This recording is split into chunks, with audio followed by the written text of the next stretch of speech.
बिहार से ये खबर है। बिहार के पूर्व मंत्री और कानून की नजरों में भगोड़े कार्तिक कुमार की मुश्किलें और बढ़ सकती हैं। जिस बिल्डर राजू सिंह के अपहरण के आरोप में वारंट से भागे फिर रहे हैं कार्तिक कुमार, उसी राजू सिंह ने कार्तिक कुमार पर धमकी देने का आरोप लगा दिया है। पटना की बेऊर जेल में बंद राजू सिंह ने आरोप लगाया 22 अगस्त को जेल में उनसे मिलने 4 लोग आए थे, जिसमें एक शख्स बड़ा व्यवसायी है जबकि दूसरा कार्तिक कुमार का रिश्तेदार है। इन लोगों ने राजू सिंह को धमकी दी कि अगर केस में कार्तिक कुमार से सुलह नहीं की तो फिर अंजाम बहुत बुरा होगा। आइए आपको सुनाते हैं क्या कह रहे हैं राजू सिंह। कार्तिक सिंह का जो मामला है कैसे 2014 का मामला है। बेटा थाना कांड संख्या 859 2014 मेरा किडनैपिंग का केस था और कुछ नहीं था, बस उसी में है ये। अच्छा, उसमें शुरू में तो नाम नहीं 164 सीआरपीसी में मैंने उनको नाम लिया था और वो हैं इसमें एक्यूज, उनको सरेंडर करके बेल लेना चाहिए। कार्तिक सिंह पर जो आरोप लगा है वो बार-बार ये इसके बारे में मेरी पत्नी ने सारी बातें बता दी है डिटेल से, क्योंकि 22 अगस्त को जब हम आए थे तो बता दिए थे अपनी पत्नी को कि हमारे साथ ऐसी ऐसी घटना घटी है। जेल प्रेमिसेस में मिलने गए थे लोग, और क्या बताना है बताइए आप। क्या कौन कौन मिलने गए थे आपसे वहाँ जेल में? और वहाँ पे 4 लोग गए थे और हाँ, एक बिट्टू सिंह जी थे और एक आलोक कुमार शर्मा थे जो वहाँ के हैं पनास के बैंक्वेट के मालिक हैं। ये लोग गए थे। क्या आपसे कहा गया था? बोले थे कि कंप्रोमाइज़ कर लीजिए, नहीं तो आपको दिक्कत हो जाएगी, आपके परिवार को दिक्कत हो जाएगी। मैंने बोला कि देखते हैं कि क्या होता है। उसके बाद मैं अपने चल गए। और आइए सीधे रुख करते हैं, हमारे साथ हमारे सहयोगी शशांक इस वक्त मौजूद हैं। समझते हैं शशांक से, मामला तो बेहद गंभीर बनता जा रहा है। राजू सिंह जो जेल में जाकर वहां पर राजू सिंह ये दावा कर रहे हैं कि कार्तिक कुमार के लोगों ने उनको धमकाया। इस पूरे मामले में पुलिस क्या कर रही है शशांक? देखिए, ये जो राजू सिंह है जिनका अपहरण हुआ था वो खुद बेऊर जेल में है। कल वो एक कोर्ट में गए तो वहां पर ये बयान उन्होंने मीडिया को दिया है। लेकिन बता दें 1 सितंबर को दानापुर कोर्ट में एडीजी जो 3 है सत्यनारायण सिवहरे की अदालत ने कार्तिक सिंह की अग्रिम जमानत याचिका खारिज कर दी थी। इसके बाद उनके खिलाफ बेलेबल वारंट जारी हुआ था। उनको सरेंडर करना था, वो सरेंडर नहीं किए। पुलिस उनकी तलाश में उनके पटना आवास पे गई, मोकामा गई, लेकिन कार्तिक सिंह कहीं नहीं मिले। पटना एसएसपी ने साफ तौर से कहा था कि वो फरार हैं और अब उनके खिलाफ गैर जमानती वारंट जो है जारी हो गई है। एसएसपी ने कहा था कल अगली तिथि 14 तारीख को दी गई थी, तो कल 14 तारीख है। कल तक अगर ये सामने नहीं आता है तो इनकी मुश्किलें कार्तिक सिंह की बहुत ज्यादा बढ़ सकती हैं।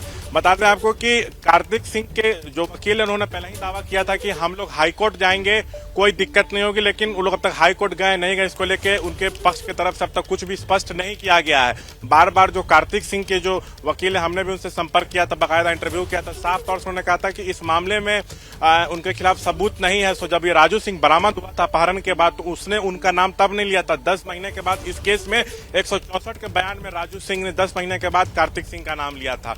और आपको बता दें कि कार्तिक सिंह की जो जमानत याचिका है 2017 में भी हाईकोर्ट ने खारिज करते हुए कहा था कि आप सरेंडर कर लिए और रेगुलर बिल के लिए अप्लाई कीजिए, लेकिन कार्तिक सिंह ने ऐसा किया नहीं। अभी वो फरार चल रहे हैं, पुलिस लगातार उनकी तलाश कर रही है, लेकिन पता पुलिस को भी नहीं चल पा रहा है कि आखिर कार्तिक सिंह है कहां पे। ये अगस्त के महीने में ही राजू सिंह जो जिनका अपहरण हुआ था, जिस मामले में आरोपी कार्तिक सिंह है, तो वहां पे उनकी पत्नी ने भी एबीपी न्यूज से बातचीत में कहा था। और ये जो राजू सिंह उन्होंने भी कल कोर्ट में कहा है कि जेल में मुझसे 4 लोग मिलने आए थे, जिसमें से एक बिजनेसमैन था और एक कार्तिक सिंह का रिश्तेदार था, जिनको मैं जानता नहीं हूं। मुझ पे दबाव बना रहे हैं कि आप मामले में कंप्रोमाइज कर लीजिए, समझौता कर लीजिए। तो कहीं ना कहीं कार्तिक सिंह की मुश्किलें बढ़ती जा रही हैं, इसलिए वो सरेंडर भी नहीं कर रहे हैं। पुलिस के हाथ में आपका शशांक इस तमाम जानकारी के लिए। तो कुल मिलाकर बड़ा गजब का ये मामला है कि नेताजी फरार हैं, लेकिन वहीं जो पीड़ित उसको बार बार जेल में धमकियों का सिलसिला जारी है। और इस सब के बीच आरसीपी सिंह और नीतीश कुमार की जुबानी जंग जो है, उससे बिहार की सियासत गर्म है। जेडीयू से अलग हो चुके हैं आरसीपी सिंह। किसी जमाने में नीतीश के बेहद करीबी हुआ करते थे और अब आरसीपी सिंह ने नीतीश कुमार पर जोरदार हमला बोला है। बात औकात दिखाने तक आ गई है। देखिए, मेरी औकात मुझसे ज्यादा है। चाहिए किसी की हैसियत क्या है।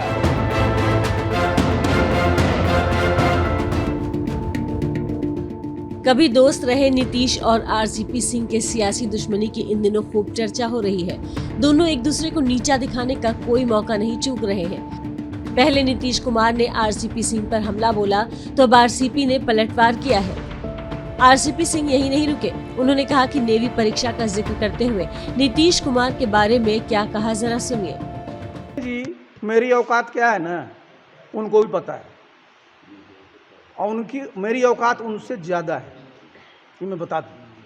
इसलिए मैं बता दूँ कि 1982 में कहाँ थे वो, सड़क पर घूम रहे थे, समझे।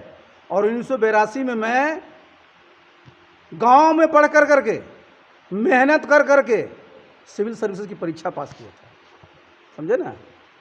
दिए थे, कभी परीक्षा दिए थे, एक बार परीक्षा इंजीनियरिंग पास करने के बाद। किस चीज़ का परीक्षा था? नेवी का। पास किए थे, पूछ लीजिए। दरअसल दोनों नेताओं के बीच ये लड़ाई कुछ पहले शुरू हुई। मुख्यमंत्री नीतीश कुमार से आरसीपी सिंह को लेकर सवाल पूछा गया। आरसीपी सिंह नाम सुनते भड़क गए। आरसीपी सिंह बोल रहे हैं सर, का क्या नाम ले रहे हो? नाम नहीं। उसके बोलने का कोई मतलब है? आप जरा सोच लीजिए, इस बात को जान तो लीजिए कि वो कहाँ से राजनीति में आया, किसने लाया, क्या क्या बोलते रहता है, तरह तरह की बात बोलते रहता है। लोगों को तो पूछना भी नहीं चाहिए, जानना चाहिए किसी की हैसियत क्या है। आरसीपी बनाम नीतीश कुमार की लड़ाई बढ़ती जा रही है। आरसीपी सिंह ने नीतीश कुमार को सीधी चुनौती देने की तैयारी शुरू कर दी है। जैसे ही घड़ी का काटा दोपहर 2:30 पे आए, बबीता जी का दिल सास बहू साजिश के लिए मचल जाए।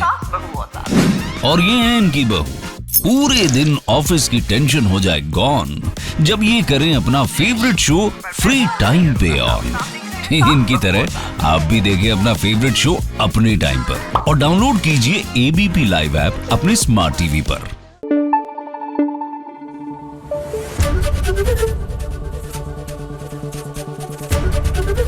एबीपी न्यूज आपको रखे आगे।